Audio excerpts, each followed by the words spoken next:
Hello दोस्तों, आपका स्वागत है स्टेनो शाला में।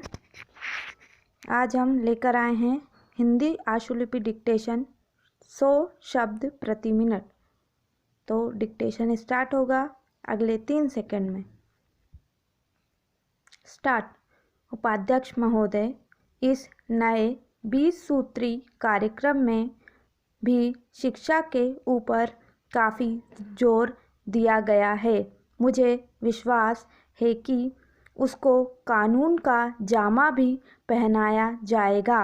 कानून का जामा अगर पहना दिया जाए तो उससे एक लाभ यह होगा कि 18 वर्ष तक के बच्चों को पढ़ाना ही पड़ेगा।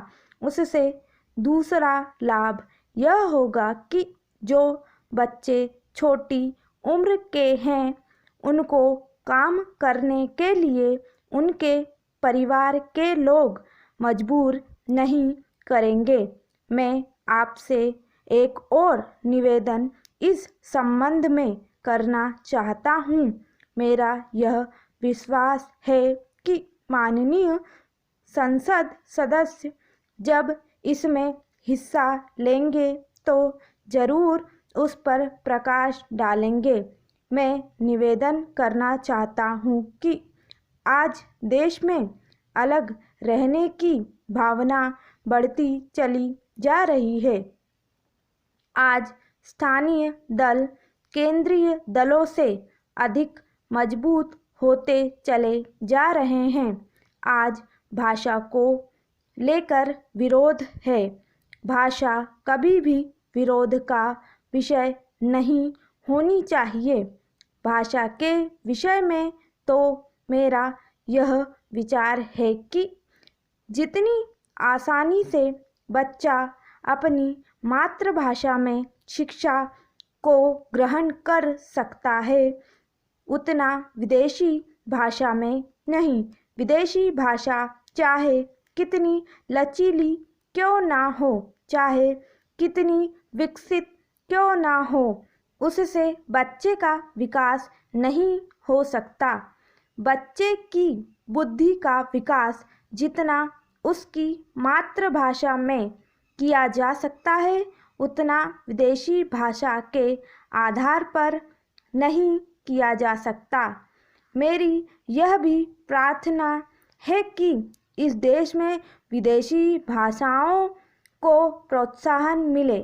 महात्मा गांधी जी ने यह कहा था कि मैं नहीं चाहूँगा कि मेरा देश एक कोठी बनकर रह जाए। महात्मा गांधी चाहते थे कि सभी प्रगतिशील राष्ट्रों के साथ मिलजुल कर हम चलें। मैं इस विचार का समर्थक हूँ।